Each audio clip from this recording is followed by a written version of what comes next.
আল্লাহর নবীজি একদিন বয়ান করতেছেন। বয়ান,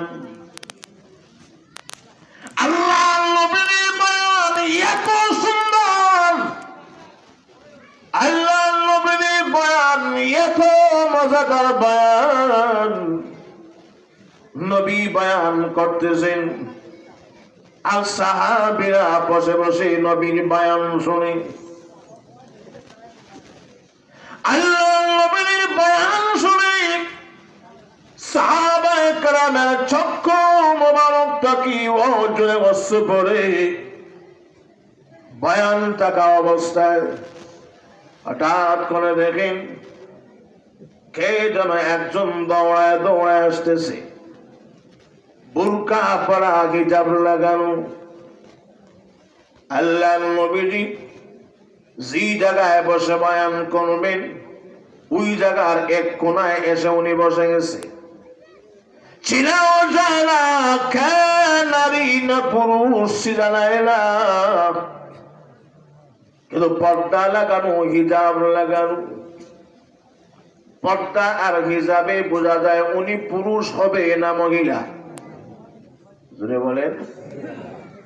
বয়ান কিন্তু বেশি লম্বা হবে না, খুব শর্টকাট। আল্লাহর নবী বিশ্বনবী বলেন ওই রাজার ভিতরে চেহারা চিনা যায় না, বুরকা লাগানো, আবার হিজাব পরা। কে? জবাব নাই। আল্লাহর নবী জিজ্ঞাসা করেন, মাগো তুমি কে? মেহেরবানি করে কি জবাব দিতে পারো না? ওই রাজার ভিতরে সকলেই পুরুষ,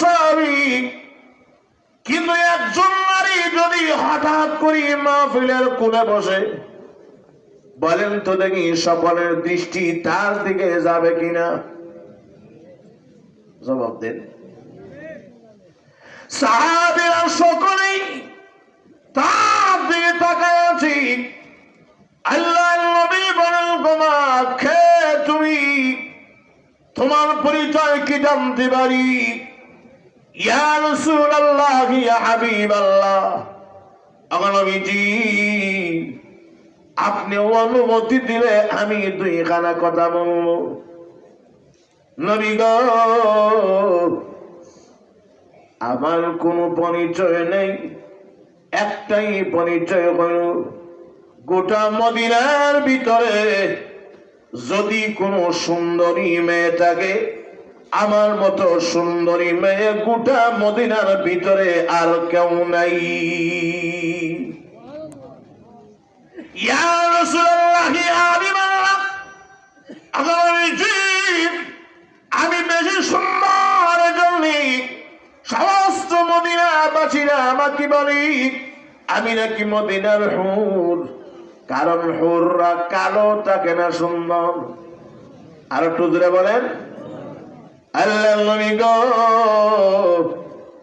আমি এত সুন্দর, এজন্য মদিনাবাসীরা আমাকে হুর বলে আখ্যায়িত করে, আমি নাকি মদিনার হুর।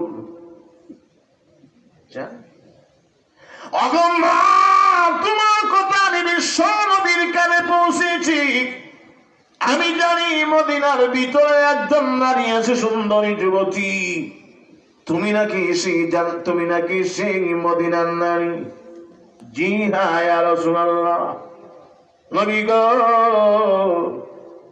আমার মা নাই না, আমার বাবাও নাই, আমার ভাই বোন আত্মীয়স্বজন কেউ নাই, এই দুনিয়ার ভিতরে আমি এতিম।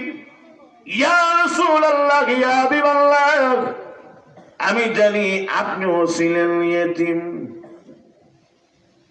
নবী গো, আমি এসেছি ওই জায়গার ভিতরে, আমি জানি যার কেউ নেই তার জন্য আল্লাহ এবং রসুল আছে না নাই?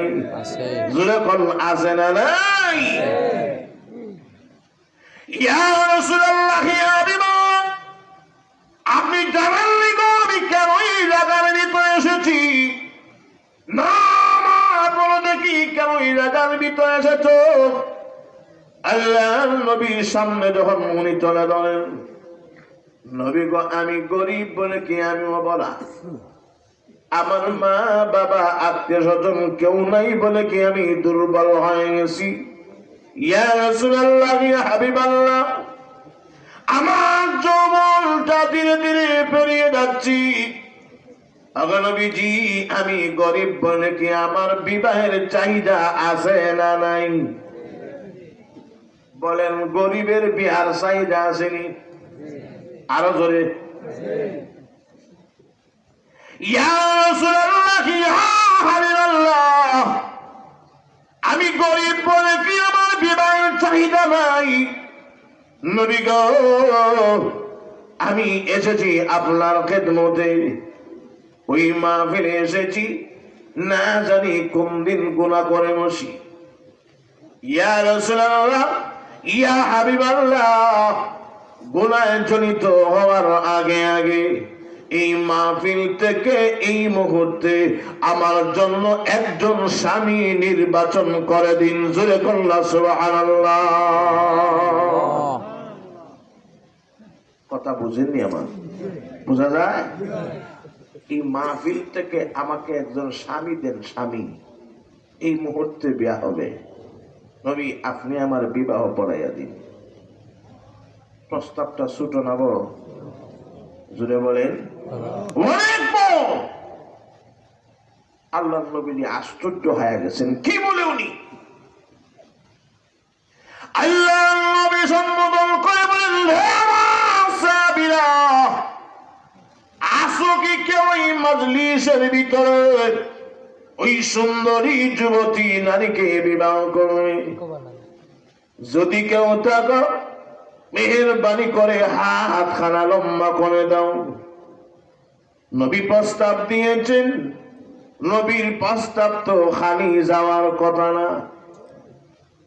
ঠিক নেই? কিন্তু কেউ জবাব দেয় না, সকলে চেহারা নিজের দিকে।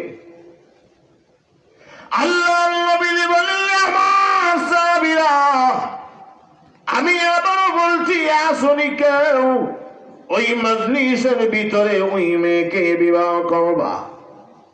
নাই, কেউ নাই। হাতখানা লম্বা কেউ করে না। আল্লাহর নবী তাকায় দেখেন, কে যেন একজন দৌড়ায় দৌড়ায় আসছে বাহির থেকে।